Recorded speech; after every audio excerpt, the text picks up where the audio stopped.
तो वाल्मीकि रामायण में सुंदरकांड के हमने पिछले बार 37 सर्ग पूरा 1 से 66 तक किया। बहुत ही जानने लायक से था, जिसमें तो हनुमान और उनके बीच में कन्वर्सेशन होता है। जिस कन्वर्सेशन में हनुमान उनको एक विकल्प देता है कि आप चाहो अभी मेरे पीठ में बैठ के चलिए, मैं आपको पहुंचा दूंगा, आपको ज्यादा टाइम नहीं लगेगा। और ये बात सुन के सीता उनको कम से कम 6-7 कारण बताती हैं क्यों क्यों मैं तुम्हारे साथ नहीं जा सकती। आज हम 38-38 से देखेंगे। सीता की ये बातें सुनकर हनुमान ने सीता से कहा, आपने जो कहा वो आपका जो स्वभाव है, जैसी आपकी पर्सनालिटी है, आपकी जो पतिव्रता है, अपने पति के प्रति जो आपकी डिवोशन है, जो आपकी विनयशीलता विनम्रता है, वो उसी के ही अकॉर्डिंग है। आपकी जैसी पर्सनालिटी है वैसे ही आपने बोला। यदि आप मेरे साथ नहीं जाना चाहते हैं तो कोई बात नहीं, पर क्या आप मुझे कुछ ऐसा अभिज्ञान दे सकते हैं? अभिज्ञान मतलब कोई ऐसी पहचान, कोई आइडेंटिफिकेशन दे सकते हैं कि मैं जब वापस जाऊं, मैं श्री राम को ये बता सकूं कि मैं सीता से मिलकर आया हूं। कोई प्रूफ तो चाहिए ना। जैसे राम के तरफ से हनुमान अंगूठी लेकर आया था, तो सीता जी ने फिर कहा कि ठीक है। तो उन्होंने उनको दो तरह के आइडेंटिफिकेशन के लिए दिया कि मैं सीता से मिला हूं। कैसे राम विश्वास करेंगे? एक उन्होंने सीक्रेट स्टोरी सुनाई, जो स्टोरी सिर्फ राम और सीता को ही पता है। और दूसरा उन्होंने एक आभूषण दिया। स्टोरी थी कि सीता ने हनुमान को सुनाया कि आप उनको बताना कि जब चित्रकूट पर्वत के नॉर्थ साइड में मैं बैठी हुई थी, राम पास में ही बैठे हुए थे, तो एक कौवा आया, बड़ा सा कौवा। वो बार बार आकर के चोंच मार के मुझे परेशान करे, और मैं जितना उसको हटाऊं वो हटे नहीं। और कभी कभी सर्प में, कभी कभी कपड़े में, और एक बार उन्होंने मेरे कपड़े को इतने जोर से चोंच मार के खींचा तो मेरे कपड़े भी निकल गए और राम हंसने लगे। और तब मुझे बहुत ज्यादा गुस्सा आया कि वो पति पत्नी के अपनी जो भी वो नोकझोंक होते हैं, तब भी राम ने कुछ किया नहीं, हंसने लगे। थोड़ी देर के बाद वो कौवा चला गया, फिर आया, चोंच बार बार मारने लगा। तो मैं डर के मारे भाग गई और जाके राम के गोद में बैठी गई, और वहां सर रख के धीरे धीरे सो गई। फिर जब मैं मेरी नींद खुली तो फिर राम भी मेरे गोद में सर रख के सो गए। इन बिटवीन जब राम सो रहे थे, तभी वो कौवा फिर दोबारा आया और मुझे बार बार चोंच मारने लगा। इस बार तो वो चोंच के कारण मेरे सर से चोट लग गया, तो खून निकल गया। वो खून जैसे ही राम के ऊपर गिरा, तो राम को इतना गुस्सा आया नींद से उठने के बाद, तो उन्होंने एक घास लिया और उसको ब्रह्मास्त्र के मंत्र से मंत्रित किया, ब्रह्मास्त्र के रूप में। आपको पता है, जो रामायण महाभारत वगैरह में बहुत सारे ऐसे अस्त्र हैं जो कोई एक्चुअली विजिबल अस्त्र नहीं है, है ना। वो सिर्फ एक सिद्धि है, एक अचीवमेंट है, जिसको मंत्र बोलने पर वो यूज होता है। तो मंत्र बोल के वो घास को ब्रह्मास्त्र बनाया। आपको पता होगा, ब्रह्मास्त्र जो है सबसे रेडिएस्ट, सबसे खतरनाक अस्त्र होता है। वो उसकी सबसे स्पेसिफिक नेचर होता है कि जिसके ऊपर उसको छोड़ा जाता है और जिस पर्पस से छोड़ा जाता है, वो कभी वापस नहीं हो सकता। इसकी अच्छाई भी है, बुराई भी है। तो कौवा जैसा एक छोटे से पक्षी पर राम सीता कहना चाहती है कि वो मुझसे इतना प्यार करते थे, नोक झोंक तक तो ठीक था, पर जब वो खून की निकल गई तो उन्होंने ब्रह्मास्त्र छोड़ दिया।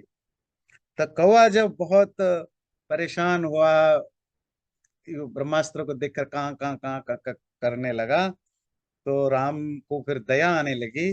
तो उन्होंने कहा मैंने अस्त्र तो छोड़ दिया है, अब वापस नहीं कर सकता।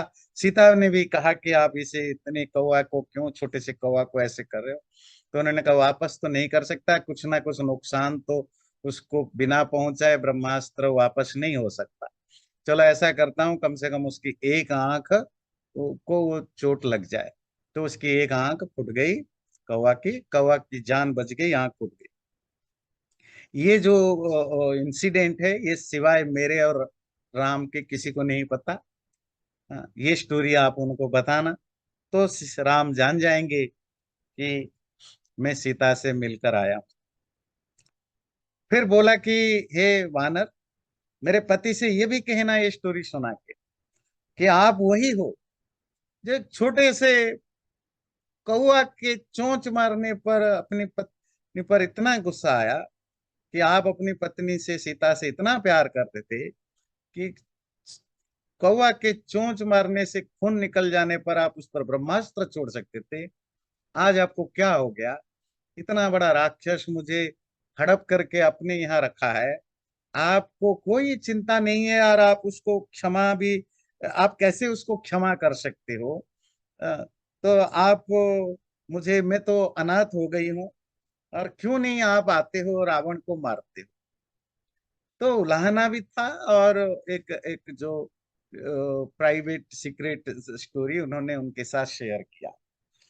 फिर ये सुन करके हनुमान ने कहा कि मैं शपथ लेता हूँ, मैं प्रतिज्ञा करके बोलता हूँ, राम आपके विरह में बहुत दुखी हैं, लक्ष्मण भी बहुत दुखी हैं। और राम लक्ष्मण की इस दुख के साथ पूरी वानर सेना, सुग्रीव, सब परेशान है आपके लिए। हम सब आपको पाने के लिए ही कोशिश कर रहे हैं, और उसी के नतीजे के रूप में मैं यहाँ आया हूँ। अब मेरी आपसे मिलना हो गया है, आपका दर्शन हो गया है।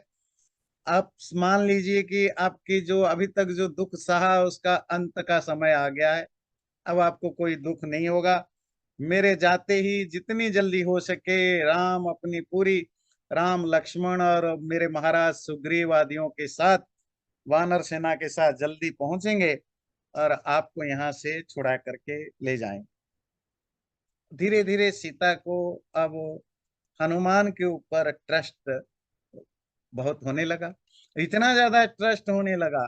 सीता बार बार हनुमान को बोलती हैं कि अब मेरे उद्धार का पूरा भार तुम्हारे ऊपर है हनुमान, है, तुम ही कुछ करो, और जल्दी करो, जैसा भी करके मुझे यहाँ से छुटाओ। मेरे पास सिर्फ 2 महीने का ही टाइम है, और मुझे कुछ भी करके यहाँ से बचा। ये विनती करने के बाद फिर उन्होंने कोई और एक पहचान देने के लिए उनकी वो मैली कुचली जो कपड़े पहनी हुई थी, वो कपड़े का एक कोने को खोला। आपको पता है ना, महिलाएं जो, वो जो पुराने महिलाएं आप देखते हैं, वो कपड़े के किनारे पर बांध के रखते हैं, कभी पैसे, कभी कोई चीज बांध के रखते हैं। तो इसी तरह सीता ने अपने उस कपड़े के किनारे पर किनारे की गांठ को खोला, और उसमें से एक चूड़ामणि मिली। चूड़ामणि कहते हैं जो सर की एक आभूषण है। ये जो महिलाएं जो बालों को बनाते हैं, उसके बाद उसको रखने के लिए एक क्या कहेंगे, हेड ड्रेस जैसा होता है। आपको चाहे तो मैं गूगल करके भी देखा, मैं देख रहा था इसका कोई गूगल में मिलता है कि नहीं। ये जो सर के ऊपर ये जो देख रहे हैं, ये वाली, तो चूड़ा का, वैसे भी चूड़ा का मतलब होता है टॉप ऑफ द हेड, है ना। सर के ऊपर के हिस्से को चूड़ा कहते हैं। और उसके ऊपर जो मणि मणि एक मतलब जो महंगी जो भी ज्वेल है, तो उससे वो सुंदरता के लिए रखते हैं। तो उनके पास, सीता के पास थी, और उन्होंने अपनी कपड़े से उसको खोल करके हनुमान के हाथ में दिया। बोला कि ये आप लेकर के आप राम को दिखाएंगे, तो राम जरूर मान जाएंगे कि आप सीता से मिलकर आए। तो उनको एक मणि के रूप में मटेरियल चीजें दी, और एक स्टोरी सुनाई, जो दोनों से राम को यकीन हो जाए कि हनुमान देवी सीता से मिल करके आए। उसके बाद हनुमान मणि को लेकर के सीता को प्रणाम किया, और प्रदक्षिणा करके पास खड़े हुए। प्रदक्षिणा समझते हैं? सर्कमएम्बुलेशन, ये आप अलग अलग ओकेजन में बहुत बार सुना होगा। और रामायण में तो खास करके आपने सैकड़ों बार सुना होगा कि जो भी अपने से बड़े होते हैं, जब उनसे विदा लेना होता है तो नमस्कार करते हैं। कोई पैर छूता है या कोई सीधे सिर हाथ जोड़ के, जिसकी अपने एज और पोस्ट के हिसाब से जैसे भी। उसके बाद अपने से जो बड़े हैं उनके एक राउंड लगाते हैं। जो आजकल हम बड़ों के साथ तो ऐसा नहीं करते हैं, पर पूजा वगैरह में, मंदिर में ना मूर्ति की परिक्रमा करना, कोई यज्ञ का परिक्रमा करना, शादी ब्याह में अग्नि की परिक्रमा करना, वो परिक्रमा सिर्फ, वो परिक्रमा हमारे एक एंशियंट ट्रेडिशन है कि अपने से जो बड़े हैं तो उनकी परिक्रमा करनी। कोई भी हो, वो पिता माता गुरु बड़े व्यक्ति जिनसे भी आपकी श्रद्धा है, रेस्पेक्ट है, जाने से पहले एक राउंड लगा करके वो जाते। तो ये इसी को प्रदक्षिणा कहते हैं। हर जगह रामायण में आपको सैकड़ों जगह आप ऐसा मिला होगा। तो सीता जी की परिक्रमा करके प्रणाम करके वो पास में खड़े हो गए, जाने के लिए विदाई लेनी है। तो सीता ने कहा कि मेरी इस पहचान को राम को जरूर देना, राम पहचान जाएंगे। और वो इसको देख करके तीन लोगों को याद करेंगे। एक तो मेरी माँ, महाराज दशरथ, और मुझे। इस चूड़ामणि को देख करके वो मेरी माँ को भी याद करेंगे, मुझे भी याद करेंगे, और महाराज दशरथ को याद करेंगे। आप अगर चाहो तो कुछ दिन और यहीं कहीं छुप करके रह सकते हो तो रह जाओ। क्यों? अब मुझे लगता है आपसे बातचीत करने के बाद मुझे अच्छा लग रहा है, थोड़ा दुख कम हो रहा है ना। जो इतने दिनों से अकेले डरी हुई, अब क्या होगा, या अब की हुई, फर्स्ट डिप्रेशन में थी, तो कम से कम तुम्हारे साथ बातचीत करके या तुम्हारे आसपास रहने से अब थोड़े अंदर से सुकून सा फील हो रहा है। तुम अगर कुछ दिन और रह सकते हो, बस ध्यान रखना, छुप के रह सकते हो। जो जो जो मेरे अंदर जो दुख है वो थोड़ा और कम हो जाएगा। पर ध्यान रखना, तुम जो भी करो, तुम्हारे ऊपर ही सारा बोझ है मुझे यहाँ से छुड़ाने। तब हनुमान ने उनको फिर अगेन बार बार सांत्वना दिया, फिर भी सांत्वना दी, चिंता मत करिए हमारी वानर सेना में।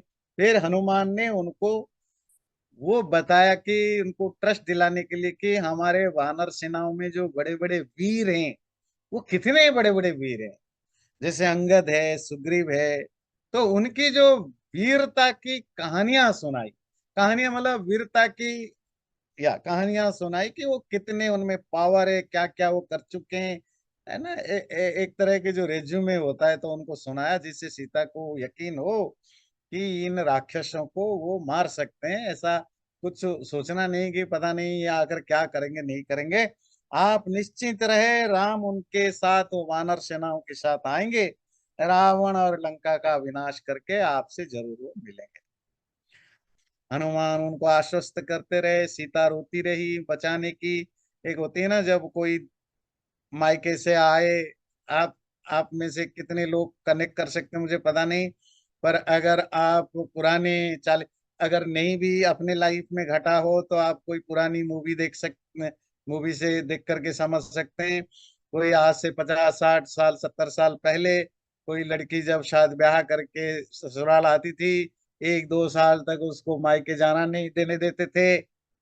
और 2 3 साल के बाद भाई, या भाई तो छोड़िए, गांव का कोई कजन ब्रदर या कोई नौकर चाचा भी गांव में आ गया, तो शुरू शुरू में तो डर लगता है, इसे बात करूं ना करूं, ससुराल वाले क्या सोचेंगे क्या समझेंगे। अब धीरे धीरे बातचीत करने लगे छुप छुप के, मतलब खाना दिया, अच्छा पापा ठीक तो है ना, मम्मा कैसी है, सब धीरे धीरे अब जब बातचीत करने लगे कितनी संतुष्टि मिलती है। फिर मन करता है काश तुम यहीं रह जाओ, कोई घर वाले नहीं, गांव का तुम, है ना। गांव में शायद 1 2 बार बात हुई होगी, नहीं हुई होगी, पर यहाँ वही अपना लगने लग जाता है ना। पराये घर में जब कोई नहीं है अपना, हर कोई हुक्म चलाने के लिए बैठा है ससुराल, कोई अपना बनाने को तैयार नहीं है। बात आप समझ पा रहे हैं, कनेक्ट कर पा रहे हैं सिचुएशन को। तो वो जब फिर जब फाइनल हो जाता है नहीं मुझे जाना है, चूड़ा गुड़ खा करके है ना, या सत्तू पानी पी करके, नहीं जी देवी जी भाभी जी बेटी मुझे तब जाना ही है, और जो जो जाने निकलता है तब आप समझ सकते हो उसके दिल में क्या गुजरता है, उस बहू के दिल में, है ना। तो वही हनुमान को देख करके सीता जी की हालत है कि वो बहुत बिखरने लगी, विनती करने लगी कुछ भी करो मुझे वहां से उद्धार करो। तो हनुमान जी ने उनको बहुत आश्वस्त किया करके वहां से नॉर्थ साइड से आगे बढ़ने लगे। तो आगे हनुमान क्या करते हैं वो हम 41 सर्ग को पूरे श्लोक लेंगे, सर्ग लेंगे, बड़ा अच्छा सर्ग है, छोटा सा है, 21 श्लोक है, बड़ा अच्छा सर्ग है। तच वाग्भिः प्रशस्ताभिर्गमिष्यन् पूजितस्तया तस्मादेशादपक्रम्य चिन्तयामास वानरः अल्पशेषमिदं कार्यं दृष्टेयमसि ते क्षण त्रीनुपायानतिक्रम्य चतुर्थ इह विद्यते। हनुमान ने अपनी अच्छी वाणियों से सीता के द्वारा पूजे जाने के बाद उस जगह से बाहर गए और जाकर सोचने लगे। आप कहेंगे प्रशस्त वाणी से सीता के द्वारा पूजे जाने, ये पूजा भी समझनी पड़ेगी ना, नहीं तो फिर आप ये ना समझ बैठो नहीं षोडशोपचार पूजा कर डाला, पंचोपचार पूजा कर डाला, है ना, केला नैवेद्य चढ़ाया। अब फिर, फिर आप कहेंगे जी आप क्रिटिसाइज करते हो। तो तो पूजा का क्या मतलब है, आप समझ में आया? मतलब किसी को रेस्पेक्ट करना, प्रशस्ता भी स्तुति भी पूजिता।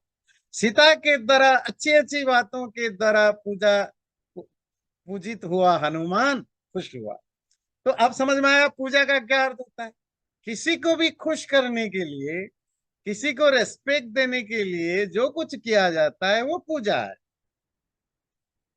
तो माँ बाप की भी पूजा हो सकती है, गाय बकरी की भी पूजा हो सकती है, पर बस ध्यान देना होता है उस किसी को पूजने का, हर किसी को पूजने का एक ही तरीका नहीं होता है। कौन किससे रिस्पेक्टेड फील करता है, कौन किससे खुश होता है, वो वो डिस्क्रिमिनेशन हमें अपने ही शास्त्रों से सीखने की जरूरत है। चलिए ये तो साइड में था। तो हनुमान के द्वारा, हनुमान सीता के द्वारा अच्छी वचनों से प्रशस्त हो करके, पा करके उस जगह से जा करके थोड़ी दूर जाने के बाद सोचा, क्या सोचा, अल्पशेषम इदम कार्यम दृष्टेयम असिते क्षण। एक काली आंख वाली, मतलब सीता के लिए है असिते क्षण, असिता कहते हैं ब्लैक आई, है ना। इस मतलब सीता जी को मैंने देख लिया तो मेरा काम पूरा हो गया, थोड़ा सा बस कुछ बचा हुआ है। क्या बचा है, तीन उपायान अतिक्रम्य चतुर्थ यह विद्यते। जो चार तरीके के उपाय होते हैं, तो उनमें से उपाय कहते हैं जो जो स्ट्रेटेजीज होते हैं, उनमें से चौथा अभी बचा हुआ है। तीन मेरा काम क्या था, सीता जी को ढूंढना, सीता जी को ढूंढ लिया। अब पर अब जो अच्छा डिप्लोमेट है या अच्छा काम करने वाला है, वो सिर्फ उतने ही काम नहीं करता, उसके साथ में भी और छोटे मोटे काम जो है बन जाता है, कर देता है। तो हनुमान के को लगा ये काम तो मैंने कर लिया, सीता जी को ढूंढ लिया, बातचीत भी हो गई, एक्सचेंज भी हो गया, जो जो आइडेंटिफिकेशन की जो भी एक्सचेंज हो गया, सांत्वना भी दे दी कि अब सीता जी अब अपना प्राण नहीं त्यागेगी, सब कुछ ना सेट। पर ऐसे ही निकल जाऊं, कुछ और तो कर कर जाऊं, कुछ और एक्स्ट्रा। और उनमें चार तरह की राजाओं की स्ट्रैटेजी होती है, राजाओं की क्या, आपकी मेरी सबकी यही चार ही स्ट्रैटेजी होती है किससे निपटने के लिए, अपने अपोनेंट से, है ना। आपकी लाइफ में भी अपोनेंट्स होते हैं, राजाओं की लाइफ में भी, वो बिजनेस में भी, पढ़ाई लिखा हर जगह अपोनेंट्स होते हैं। तो हमारे शास्त्रों में उसके लिए चार तरह की स्ट्रैटेजी बनाई, आपको पता है। साम दाम दंड भेद बड़ा फेमस है, आजकल तो हर कोई बोलता है ये। तो साम अकेला शांति से समझा बुझा कर, कोई बात बन जाए, दान से दे ले करके कुछ गिफ्ट दे दिया। अब पता है जब दिवाली होती है, दिवाली में दिल्ली में रहा 15-20 साल, तो दिवाली के 7-8 दिन से पहले, शुरू शुरू में इतना नहीं था, पर धीरे धीरे ये बढ़ गया। मतलब दिवाली से 4-5 दिन पहले आप कहीं गए हो, शाम को वापस आने में जहां आधा घंटा लगता है, वहां 4 घंटे 5 घंटे लगते थे। क्यों पता है? क्योंकि हर किसी को, वो बिजनेसमैन हो, कंपनी में काम करता, इंश्योरेंस वाला हो, डॉक्टर हो, कोई भी हो, सबको हजारों लोगों तक गिफ्ट पहुंचाना होता। और वो हजारों लोग कौन है? नेता है, काउंसिलर है। जहां जहां साल भर में इनका कोई ना कोई बिजनेस डीलिंग काम निकालने की बात है ना। तो ये सारी, यही दिवाली की दिवाली गिफ्ट होती है, इसको कहता है। ये बहुत जरूरी होता है जी, इसको आप मत ऐसा समझिए, है ना। नहीं तो आप इसको ब्राइब कहिए, गिफ्ट कहिए, that's up to you, but that's is part of the strategy. देना, आप किसी को दे करके संतुष्ट करा सकते हो, पॉलिटिकली, है ना। पॉलिटिकली, या जब भी आप स्ट्रैटेजी कर, साम दान दंड, या उसको डरा के धमका के पनिश करके, उसके अंदर इस तरह के भाव पैदा करके वो डर के मारे दे दे। किसी को भी जेल भेजा जाने का, कोर्ट केस, जेल। अब यहाँ भी देखिए, ट्रम्प के पीछे या दूसरे के पीछे ट्रम्प भी धमकी देते हैं कि मैं आऊंगा सबसे। ये सब दंड तरीका है, दंड। और चौथा क्या है? भेद। तो उनके बीच में कुछ डिफरेंसेस पैदा किया जाए आपस में, है ना। आपस में कुछ फूट डाला जाए।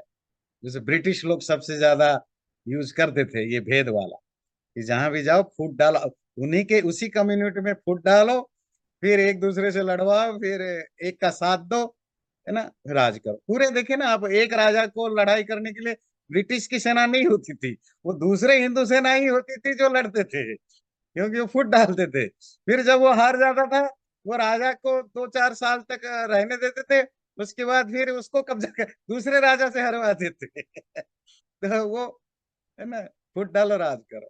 तो ये इसको कहते हैं भेदा। तो ये जो 4 तरह की स्ट्रैटेजी है, हनुमान कहते हैं, उनमें से 3 तो मैं अभी यहाँ नहीं कर सकता, पर एक को मैं अजमा कर यहाँ से जाऊंगा। देखिए क्यों मुझे अजमाना है, क्या फायदा मिलेगा, ये हम इंटरेस्टिंग श्लोक है, देखिए। न सामरक्षस गुणाय कल्पते, न दानमर्थोपचितेषु युज्यते, न भेद साध्या बलदर्पिता जना, पराक्रमस्त्वेव ममेह रोचते। राक्षसों में साम ज्यादा फायदे का चीज नहीं है। साम मतलब शांति से समझा बुझा करके बात बन जाए। इन राक्षसों को तो कुछ समझ में आएगा नहीं। न दानम अर्थोपचितेषु युज्यते, अरहत कुछ गिफ्ट दो, कुछ दान वगैरह। ये लोग इतने धनी हैं, इतने इनके पास पैसा है, इतने पर प्रॉस्परस है, इनको गिफ्ट देकर कहाँ संतुष्ट कराएंगे हम उनसे, तो हम तो उनसे ही कम पैसे वाले हैं। न वेद साध्या बलधर पिता जना, और ये इतने बलशाली हैं, स्ट्रांग है, इनके पास पावर है, और घमंडी भी हैं, प्राउड ऑफ देयर स्ट्रेंथ है। तो इनको इतनी जल्दी कम टाइम में इनके अंदर भेद या डिफरेंसेस पैदा करना भी आसान नहीं है। तो मेरे पास एक रह जाता है, साम दान भेद नहीं है, तो मैं दंड, डराने धमकाने वाला कुछ करता हूँ। पराक्रमस्तु एवं ममे हरोचते, और मुझे ऐसी सिचुएशन में लगता है कुछ मैं पराक्रम वाला काम करूं, कुछ डराने वाला चीज कुछ करूं। न चास्य कार्यस्य पराक्रमात्रुते, विनिश्चय कश्चिदिहोपपद्यते, हत प्रविराहि रणे राक्षसा, कथम चिदियोरु यदि हाद्य स्मार्दवम्। न चास्य कार्यस्य पराक्रमात्रुते विनिश्चय, क्योंकि मुझे जो चाहिए उसके लिए पराक्रम या कुछ पावर शो, अपनी ताकत की शो करे बिना मैं ये निश्चय या मैं डिटरमाइन नहीं कर सकता कि इनकी कितने ताकत है, क्या कमजोरियां हैं, क्या ताकत है, क्या तैयारियां। हत प्रवीरा हि रणे हि राक्षसा कथम चित ईयूर यद इहाद्यमार्दवम। अगर मैं इनमें से बहुत सारे राक्षसों को तो मैं मार सकता हूं, तो मुझे कुछ आइडिया होगा कि इनमें कितनी तैयारियां हैं, कितने बचाने की आदि। कार्ये कर्मणि निर्दिष्टे यो बहुन्यपि साधयेत् पूर्व कार्य विरोधेन सकार्यम कर्तुमर्हति। मैं आप सब से रिक्वेस्ट करूंगा, ये जो 5 और 6 श्लोक आपके पास नोटबुक है, कागज कलम है, जरूर नोट करके रखिए, बहुत काम आएगा अपने लिए, बच्चों के लिए। ये बहुत ही इंटरेस्टिंग स्टेटमेंट दोनों है। वो समझाने से पहले थोड़ी बता दूं, हनुमान की जो स्टेटमेंट आप सुन रहे ना, किष्किंधा से लेकर अभी तक, आप समझ पा रहे होंगे वो कितना बड़ा ज्ञानी था, कितना विद्वान। लैंग्वेज भी उसकी कितनी प्यूरिफाइड, और कितने तरह की भाषाएं जानता था, है ना। तो वो संस्कृत में बोलूं तो ये हो जाएगा, तो मैं दूसरी भाषा में बोलूं। और उसकी जो अलग अलग सब्जेक्ट में जो ज्ञान है, डिप्लोमेसी की, पॉलिटिक्स की, स्ट्रैटेजी की, है ना, इंटरनेशनल रिलेशनशिप की। कहते कार्ये कर्माणि निर्दिष्टे यो बहुन्यपि साधयेत् पूर्व कार्य विरोधेन सकार्यम कर्तुमर्हति। तुम्हारा जो प्राइमरी काम है, जो काम तुम्हें दिया गया है, वो काम को कर लेने के बाद यदि तुम इसके अलावा और भी बहुत कुछ काम कर लेते हो, और वो भी एक कंडीशन में, पूर्व कार्य अविरोधे न, जो तुम्हारी प्राइमरी जॉब है उसको करने के बाद और उसको नुकसान न पहुंचाते हुए भी अगर कुछ और बहुत सारा काम हो जाता है, तो सकार्यम कर्तुमर्हति, व्यक्ति को चाहिए कि वो काम कर ले। मतलब आपको किसी ने भेजा, अब जैसे हनुमान जी आए, सीता को ढूंढ करके आओ, उन्होंने सीता जी को तो ढूंढ लिया, चले जाते। पर सीता जी को ढूंढ के चला जाऊंगा, अब जो लड़ाई करने आएंगे, लड़ाई के लिए जरूरी क्या होता है, शत्रु की क्या ताकत है, क्या कमजोरी है ना, ये भी तो उनको पता होना चाहिए। तो क्यों ना मैं इसकी भी थोड़ी ट्राई कर लूं। अब इसको ट्राई करने के लिए जो मेरी प्राइमरी काम है, अब उसमें कोई नुकसान नहीं होगा, क्योंकि वो सब कुछ सिक्योर हो गया है, जो भी होना है। तो जब आप एक काम करने के लिए जाते हैं, साथ में अगर छोटे मोटे 2 4 काम और हो जाते हैं, तो हम करके आ जाते हैं। आप कभी सेमिनार में जाते हैं, कभी कोई प्रोजेक्ट में जाते हैं, तो जाने के बाद फिर आप देखते हैं पत्नी के लिए क्या बढ़िया चीज मिल जाए, बच्चों के लिए क्या अच्छी चीज मिल जाए, कुछ नहीं हुआ तो, या आपके अपने काम से रिलेटेड कोई चीज वहां मिल जाए, तो आप 2 4 काम निपटा के आ जाते। ऐसा थोड़ी है कि गए और काम करके आ गए, फिर अगले दिन आपको 2 महीने के बाद अब आपको और कोई छोटा काम उसी शहर में करना था, उसके लिए अलग से जाएंगे, ये तो बेवकूफी होती है ना। तो आदमी अपने प्राइमरी काम को पूरा करने के बाद साथ में छोटे मोटे काम भी कर लेते हैं, ये तो आम आदमी की बात है। पर डिप्लोमेसी में भी, गवर्नमेंट लेवल पर भी, सरकार के लेवल पर भी ये जरूरी होता है। जो सरकारी लोग होते हैं या गवर्नमेंट को रिप्रेजेंट करते हैं, राजा को रिप्रेजेंट करते हैं, उनके लिए भी काम है, जब वो कहीं जाते हैं कोई काम करने के लिए, वो काम तो जरूर करे, उस काम को नुकसान पहुंचाए बिना अगर कुछ और 2 4 5 6 छोटा मोटा काम बन जाए, उसको करके ही आना चाहिए। बात समझ में आई? एक ऐसे अगला श्लोक भी उससे रिलेटेड है, बहुत इंटरेस्टिंग है। नहीं एक साधको हेतु स्वल्पस्यापीह कर्मण यो हि अर्थम बहुधा वेद स समर्थो अर्थ साधने। नहीं एक साधको हेतु स्वल्पस्य अपीह कर्मण। कितना भी काम अल्प हो, छोटा हो, उसका कोई एक ही सल्यूशन नहीं होता। उसमें बहुत सारे वेज हो सकते हैं, बहुत सारे तरीके हो सकते हैं उस काम को सिद्ध करने के लिए। अर्थम बहुधा वेद। और जो व्यक्ति किसी भी काम को करने के अलग अलग तरीकों को जानता है या मानता है, स समर्थो अर्थ साधने, वो अपनी ऑब्जेक्टिव को पाने में, अचीव करने में समर्थ है, कैपेबल होता है। आजकल एक वर्ड चलता है ना, थिंक आउट ऑफ बॉक्स।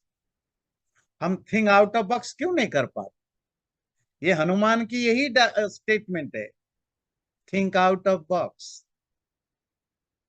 किसी भी काम को करने के बहुत तरीके हो सकते हैं, क्योंकि 100 साल से एक ही तरीके से काम हो रहा है, that is the best. No, Hanuman कहते हैं किसी भी काम को करने के लिए कितने भी उपाय हो सकते हैं। अगर एक उपाय काम नहीं कर रहा है, दूसरा उपाय यूज करो, तीसरा करो। पर नॉर्मली जो आम, इवन पढ़े लिखे लोग हो या आम आदमी हो, हम नॉर्मली भेड़ चाल में चलते हैं, जो ऑलरेडी एस्टेब्लिश्ड है उसी में ही चलने की कोशिश करते हैं। उसको एक आउट ऑफ बॉक्स जाकर सोचना, एक अलग तरीके से, अलग एंगल से देखना, अलग वे में उसको इंटरप्रेट करना, अलग ढंग से उसको समझने की कोशिश करके उस प्रॉब्लम का सल्यूशन ढूंढना, ये आम लोगों में नहीं होता। जो सक्सेसफुल कौन होते हैं लाइफ में? जो प्रॉब्लम को सॉल्व कर दे। तो प्रॉब्लम तो वही है, 10 लोगों ने पहले ट्राई किया, आपने कैसे सॉल्व कर दिया? कुछ एक्स्ट्रा मेडिसिन लाया नहीं, जस्ट दूसरे ढंग से सोचा। है ना, दूसरे ढंग। आप ट्रेडिशनल वे में मत सोचिए, थोड़ा हटके कुछ और तरीके से सोचिए। और दुनिया में जितने भी सक्सेसफुल हुए हैं, वो पॉलिटिक्स में हो, गवर्नेंस में हो, इकोनॉमिक्स में हो, साइंस में हो, रिसर्च में हो, मेडिकल में हो, जितने भी इनोवेशन हुए हैं दुनिया में, सब इनोवेशन उन्हीं लोगों ने किया जो किसी भी चीज को उस तरह नहीं देखा जिस तरह हम लोग देखते हैं। सपोज हम न्यूटन की बड़ी एग्जांपल देते हैं ना, कि वो एप्पल गिरा तो उनको लगा, वहीं से उनको क्लिक किया कि भाई ऊपर से क्यों गिरा। भाई एप्पल तो 1 लाख साल पहले से गिर रहा था। और करोड़ों करोड़ों लोगों ने देखा है, और उसके बाद भी देखा है। पर सबने जो देखा वो एक ही तरीके से देखा। पर न्यूटन ने जो देखा वो एक अलग टाइप के देखा। ऐसा नहीं कि न्यूटन ने, हो सकता है और भी विद्वानों ने ऐसा सोचा होगा, देखा होगा, वो कंक्लूजन पर नहीं पहुंच पाए, तो न्यूटन पहुंचे तो all the credit goes to him, that's a different thing. पर कुछ लोगों ने फल को पेड़ से गिरते हुए जैसे बाकी लोग देखते हैं, ऐसा उन्होंने नहीं देखा, तभी उन्होंने ग्रेविटेशन को आपके सामने ला पाए। ऐसे दुनिया में किसी भी फील्ड में जो भी इनोवेशन होते हैं, जो भी सक्सेस होते हैं, आप अपनी कॉर्पोरेट फील्ड में देखिए। ये जो आज आईटी रिवॉल्यूशन है, जो रोबोटिक जो क्रांति आ रही है, ये कौन लोग लाए? जो आउट ऑफ बॉक्स सोचे। बात समझ में आती है ना? नहीं। और बात आज आईटी की नहीं। जो आज आईटी को आप क्रेडिट देते हो, वही 200 साल 500 साल पहले जो इंजीनियरिंग की बेसिक चीजें, वो उनको क्रेडिट जाता है। जो जब आप हाथ में पंखा करते थे, जिसने बिजली पंखा लाया, तो वो आउट ऑफ बॉक्स के सोच के ही तो लाया। है ना? जब आप पानी कुआं से निकाल के पीते थे, किसी ने टैप की थ्योरी लाया, वो तो आउट ऑफ बॉक्स सोचा ना। तो हर चीज आपके लाइफ में जो कुछ हम एंजॉय करते हैं, किसी ना कहीं उस प्रॉब्लम को सॉल्व करने के लिए एक अलग तरीके से सोचा, जो आम लोग नहीं सोचते।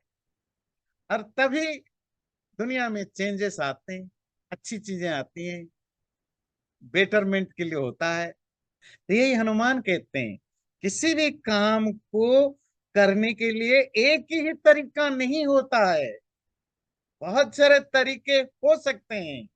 और वही सफल होता है, वही सक्सेसफुल होता है, जो अलग अलग तरीकों के जानता है या सोच सकता है। नहीं एक साधको हेतु स्वल्पस्यापिह कर्मणः यो हि अर्थम बहुधा वेद स समर्थो अर्थ साधने there are ways more than one even to perform a small work and the capable know. ये लास्ट वाली ट्रांसलेशन इतना परफेक्ट नहीं, लास्ट का एक्चुअली जो लास्ट लाइन का अर्थ है, जो अलग अलग तरीकों को जानता है वही अर्थ को साधने में, अपने ऑब्जेक्टिव को सक्सेसफुल बनाने में समर्थ होता है, कैपेबल होता है। चलिए अगला लेते हैं। इहैव तावत् कृत निश्चयो ह्ययम् यदि व्रजेयं प्लवगेश्वरालय परात्म सम्मर्द विशेष तत्ववित् ततः कृतं स्यान् मम भर्तृ शासनम। अगर मैं यहाँ कृत निश्चय कर लू, ठीक ठीक समझ लू क्या, पर आत्म सम्मर्द, कि मेरा कितना सामर्थ्य है और शत्रु का कितना सामर्थ्य है, ये अगर मैं ठीक ठीक जान के यहां से जाऊं, सुग्रीव के महल में जब मैं वापस जाऊं, ये सब जान करके, तो क्या होगा, परात्म सम्मर्द विशेष तत्ववित् ततः कृतं स्यान् मम भर्तृ शासनम। तो फिर मेरे भर्ता का, मेरे मालिक का, राजा का जो शासन है, जो ऑर्डर है, उसको ठीक ठीक फुलफिल करने में मैं सफल हो पाऊंगा, अगर मैं ठीक ठीक ये भी जान लूं कि शत्रु का कितनी स्ट्रेंथ है, क्या वीकनेस है, आदि आदि, अगर मैं ठीक ठीक जान लूं। कथम नु खल्व अद्य भवेत् सुखागतम प्रसह्य युद्धम मम राक्षसै सह तथैव खलु आत्मबलं च सारवत् सम्मानयेन् मां चरणे दशाननः। मैं कैसे इस जगह को विजिट करके राक्षसों के साथ लड़ाई करने के बाद ही अगर मैं जाऊं, तो उससे क्या लाभ होगा, आत्मबलम च सारवत सम्मानयेत माम च रणे दशानन। मैं लंका का जो बल है वो समझ लूंगा, और दशानन रावण भी लड़ाई में जो उसकी बल है, उसकी जो स्ट्रेंथ है, और जो मेरा जो स्ट्रेंथ है, उसको भी वो जान लेगा। उससे क्या होगा, रावण को अभी तक गलत फहमी है कि राम लक्ष्मण दो वनवासी हैं, ठीक है, जंगल में रहने वाले राजकुमार हैं, समझ गया, थोड़ा यंग है, मैं थोड़ा एजेड हूं, तो वो मेरे 10-20 हजार राक्षसों को मार डाला, पर इट डजेंट मीन को इतने पावरफुल है, मैं रावण हूँ, दुनिया में इतने मेरे सैनिक एक से बढ़कर एक है। और अगर इवन लड़ाई करने आए भी राम लक्ष्मण सुग्रीव के साथ, लड़ाई के मैदान में भी वो देखेंगे ये बंदा वानर है, इनके साथ क्या लड़ना, तो क्या होगा। आप तो आजकल पॉलिटिक्स वगैरह ध्यान देते होंगे, या वार स्ट्रेटेजी में एक नैरेट, एक होता है साइकोलॉजिकल वार, है ना, पॉलिटिक्स में भी होता है, वार में भी होता है, वो बहुत इंपॉर्टेंट रोल अदा करता है। आप लोग अगर अमेरिका और इराक की लड़ाई के समय देखा होगा, कैसे अमेरिकन मीडिया, वो दोनों रिपब्लिकन हो या डेमोक्रेटिक चैनल हो, मतलब CNN हो या फॉक्स हो, या जो भी, यहाँ यहाँ सारे चैनल बिके हुए होते हैं, कोई कोई कोई वो नहीं है, वो गालियां देते हैं अंडर डेवलप्ड कंट्रीज को, पर इनकी कोई भी चैनल आपको नहीं मिलेगा जो जो अनबाइस्ड हो, है ना। पर जब अमेरिका की दूसरे देशों के साथ गड़बड़ होता है, ये सब चोर चोर मौसेरे भाई मिल जाते हैं। तो जो नैरेटिव चलाया, है ना, कि वहाँ वो एटम बम छुपा रखा है, वहाँ मिसाइल छुपा रखा है, जो भी है। अब पॉलिटिक्स में भी आजकल भारत में भी जो स्मार्ट होते हैं वो नैरेटिव चलाते हैं। मोदी जी ने नैरेटिव चला रखा है, सामने वाले को सही क्या, अब की बार 400 बार। और आपको पता है बड़ा इंटरेस्टिंग क्या हुआ, मतलब 2-3 महीने पहले अपोजिशन ये कोशिश में था कि हम सरकार बनाएंगे, मोदी को हराएंगे, अब हराए ना हराए वो ट्राई कर रहे थे। और काफी उनकी मीटिंग फिटिंग हो रही थी, पूरे मीडिया में काफी हल्ला मच रहा था, तो एक नैरेटिव बन रहा था और धीरे धीरे नैरेटिव स्ट्रांग हो रहा था। At the end of the day politics all about perception, narrative. Common आदमी को आप नैरेटिव बेच सकते हो तो यू विल विन, वो होता है ना। तो वो खूब बढ़िया चल रहा था। तो मोदी जी को जिनसे भी उन्होंने सलाह ली होगी मोदी जी ने, उनके भी तो अपने ही होते होंगे ना एडवाइजर, तो उन्होंने जो भी सलाह दी तो उन्होंने स्लोगन लचा दिया कि भाई अब की बार 400 बार। और शुरू में तो उनको लगा, अपोजिशन वालों को, आप जैसे लोगों को भी लगा होगा ये तो वैसे ही फेंकने वाली बात है 400 बार। बात ये नहीं हुई। बात है कि आज अपोजिशन वालों की जो आपस में मीटिंग होती है ना, या प्रेस को क्या कहते हैं पता है, कि हम मोदी को 400 पार करने नहीं देंगे। You understand what does it mean?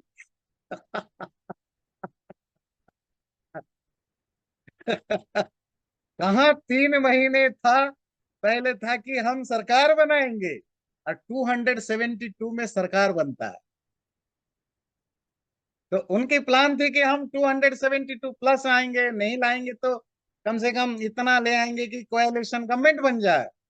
अब वो खुद ही दुनिया को बताते, हम मोदी को 400 लेने नहीं देंगे। मतलब बिलो 400 रखेंगे। दिस इज कल नैरेटिव हुआ, दिस इज का साइकोलॉजिकल हुआ। ये स्मार्ट लोग खेलते हैं। कमजोर लोग फंस जाते हैं। मैं तारीफ नहीं कर रहा हूं कि मोदी अच्छा है बुरा है, हम जस्ट टेलिंग कैसे कौन स्मार्ट होता है अपनी एनिमी को। इवन नैरेटिव वार में। तो और वही चीज है ना, जब राम लक्ष्मण वानर लेकर आएंगे, और जब अपना रावण जब अपनी विशाल भयंकर रूप दिखाएगा, तो वानर तो डर जाएंगे ना। सुग्रीव तो डरेगा ना कि भाई ये जागर ताकतवर है, हम तो मारे जाएंगे, हम क्या इनके साथ।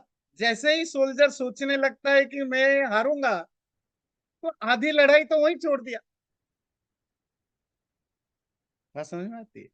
तो हनुमान अब वो नैरेटिव सेट करना चाहते हैं मोदी जी की तरफ की बार 400। तो वो कहते हैं कि मैं इनको यहाँ थोड़ा दिखाऊं कि एक वानर अगर इतना कुछ कर सकता है, अगर इनमें 10 20 50 हजार 1 लाख आ गए, तो हमारी क्या हालत होगी। तो अब वो वानर नहीं डरेंगे, अब राक्षस डरेंगे लड़ने के लिए। जैसे ही आपके अंदर डर आ गया, तो आपकी जो स्ट्रेंथ है वैसे ही 40% कम हो गया। बात समझ में आती है? The end of the day, आप लड़ाई के मैदान में लड़ो, या क्लासरूम में लड़ो, या कॉरपोरेट ऑफिस में लड़ो, या पॉलिटिक्स में लड़ो, लड़ाई का मोर देन 60% 50% लड़ाई मेंटल लेवल पर होता है, साइकोलॉजिकल लेवल पर होता है।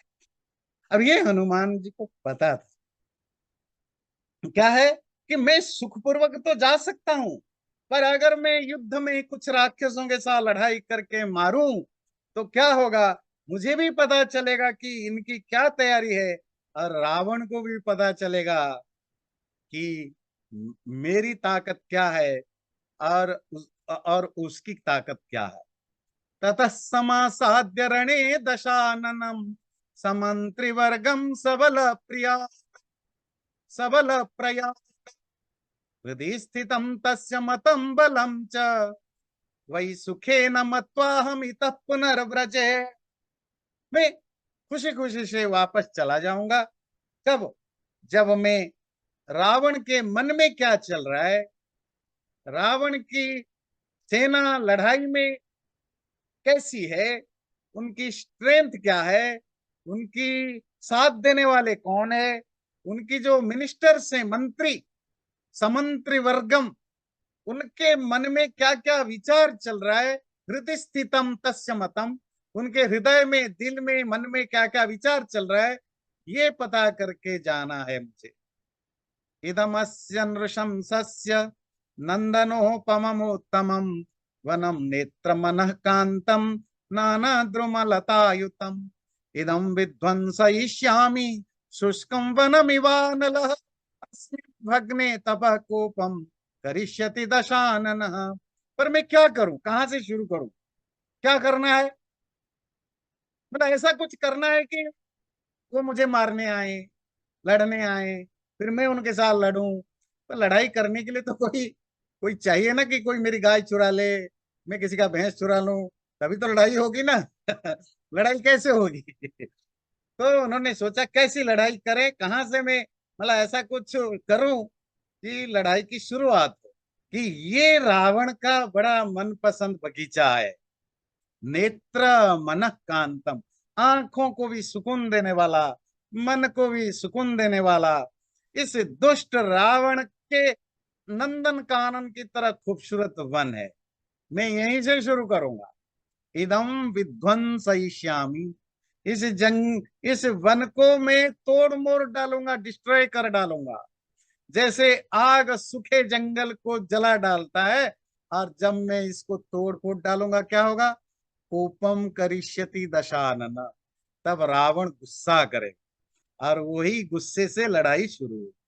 ततो महत साश्व महारथ द्वीपम बलम समादेक्षति राक्षसाधिप त्रिशूल कालाय सपट्टि सायुधम ततो महत युद्धम इदम भविष्यति। तो क्या होगा? राक्षसाधिप, राक्षसों का राजा, समादिक्षति ऑर्डर देगा अपने सैनिकों को, बड़े बड़े हाथी घोड़े रथों के साथ और त्रिशूल आदि अस्त्र शस्त्रों के साथ मेरे से लड़ाई करने के लिए भेजेगा। तो मजा आएगा। मजा क्या आएगा? महत युद्धम इदम भविष्यति, बहुत बड़ा युद्ध होगा। अहम तो तई संयति चंड विक्रमई समेत्य रक्षो विरसह्य विक्रम निहत्य तद रावण चोदितम बलम सुखम गमिष्यामि कपीश्वरालयम। और मैं उस संयत में लड़ाई में इस चंड विक्रम भयानक दिखने वाले और बड़े पराक्रमी इन राक्षसों को, जिनका ताकत बहुत ज्यादा है, जिनका पराक्रम भी बहुत इरेजिस्टिबल है, ऐसे को लड़ाई में मार के सुखपूर्वक मैं सुग्रीव के पास चला जाऊं। ततो मारुतवत् क्रुद्धो मारुतिर्भीम विक्रम उर्वेगेन महता द्रुमान् क्षेप्तुमथावरत्। ततस्तु हनुमान वीरो बभंज प्रबंधावनम मत्त द्विज समाधृष्टम नाना द्रुमलतायुतम। तब मारुत नंदन हनुमान ने गुस्से में अपनी बड़ा पराक्रम दिखा करके बड़े तेज गति से पेड़ों को तोड़ने लगा, पेड़ों को फेंकने लगा, पेड़ों को उखाड़ करके पीटने लगा। और तदवनम मथितैर्वृक्षैर्भिन्नैः सलिलाशयैः चूर्णितैः पर्वताग्रैश्च बभुवा प्रिय दर्शनम। जो छोटे छोटे पॉन्ड्स बनाए गए थे उनको भी तोड़ डाला, उनके किनारों को तोड़ डाला, सब जगह पानी बहने लगे। तो वहां जो छोटी छोटी पहाड़ियां हिल्स बनाए थे उनको भी, उनके अगले हिस्से को भी तोड़ डाला। जो पेड़ पौधे थे उनको छिन्न भिन्न कर डाला। नाना शकुंत विरुतैः प्रभिन्नैः सलिलाशयैः ताम्रैः किसलयैः क्लान्तैः क्लान्तद्रुमललालतायुतम्। नभवौ तद्वनं तत्र दावानलहतं तथा यथा व्याकुला वर्णारेजुर्विमला युवतालता। उन्होंने वो जलाशयों को तोड़ डाला, पेड़ पौधों को कुचल डाला, वहां जो लताएं, फूलों की लताएं थी उनको मचल डाला। तो वहां जो शकुंत थे, पक्षी चिड़िया, वो डर के मारे इधर उधर जोर जोर से चिल्लाने लगे। ऐसा लगा मानो जंगल की आग से पूरा जंगल बर्बाद हो रहा है। तो जंगल की जो पशु वगैरह भी थे वो व्याकुल होकर के इधर उधर भागने लगे। जो वहां लता गृह थे, वो जो क्रीपर के से बनाए गए जो घर थे, उसको तोड़ डाला। जो पिक्चर गैलरी थी, चित्रगृह, उसको भी नष्ट कर डाला। और वहां जो महोरग, जो बड़े बड़े सांप व्याल, जो पशु पक्षी थे, जंगली जानवर थे, वो सब इधर उधर भागने लगे। तो वहां जो पत्थरों से बनाए गए घर थे उनको चकनाचूर कर डाला। और कैसा हुआ, बस कंक्लूड करेंगे। साविह्वला शोकलता प्रताना वनस्थली शोकलता प्रताना वो वनस्थली जो कभी अशोक था, शोक रहित लताओं से फैली हुई थी, आज वही वनस्थली, वही जंगल, वही बगीचा शोक, दुख, दुख रूपक लताओं से फैली हुई थी। जाता दशास्य प्रमदा वनस्य, कपेर बलाधि प्रमदा वनस्य। दशानन रावण की वो एंजॉय करने वाला प्लेजर गार्डन अब पूरी तरह ऐसे विध्वंस हो गया, जो प्रमदा को, जो महिला को बचाने के लिए आया था, उसी के कारण से वो बर्बाद हो गया। और लास्ट, सतस्य कृत्वार्थ पतेर महाकपीर महत व्यलीकम मनसो महात्मन युत्सुरेको बहुवीर महाबली श्रिया ज्वलम तोरणमास्थित कपि। इस तरह पूरे बगीचे को तोड़ फोड़ करके लड़ाई के लिए अकेला तैयार बाहुबली महाबली हनुमान उस बगीचे के सामने जो डोर था, जो गेट था, तोरण, उस तोरण के पास जलते हुए आग की तरह खड़ा हो गया। तो पूरे बगीचे को तहस नहस करके बगीचे के जो गेट, एंट्री गेट है, वहां खड़ा हो गया कि भाई आएंगे अभी। अब रावण को पता चलेगा, सैनिकों को भेजेगा, तो अब मुझे सामने मिलेंगे। तो वहीं, वैसे हनुमान वीर भी है, उसको पता है कि मैं कितना, मेरे अंदर कितनी सामर्थ्य है। कमजोर आदमी थोड़े ही, मतलब कोई वो जैसे आप स्टोरी सुनते हैं, चूहा जाके कोई उससे लड़ाई, शेर से पंगा ले, ऐसे थोड़े ही होता है। मतलब शेर को पता है कि मैं लड़ सकता हूँ, तभी वो बाघ से टकरा सकता है। तो हनुमान को पता है कि मैं यहाँ अकेले बहुत कुछ लड़ सकता हूँ, तभी उन्होंने ये एक्सेप्ट किया, ये प्लान बनाई। और अभी उनको वो एक तरह की चैलेंज दिया, जिससे कि पता चले कि वो बाहर तो निकले, कौन है इनके वीर, कौन है, सेना कैसी है, क्या क्या तैयारियां है, कितने ताकतवर हैं, कैसे लड़ते हैं, इनकी लड़ाई की तरीका क्या है, सब तो पता चलेगा। तो इसी के साथ अभी रखते हैं। चैनल को सब्सक्राइब जरूर करें और वीडियो अच्छा लगे लाइक भी जरूर करें।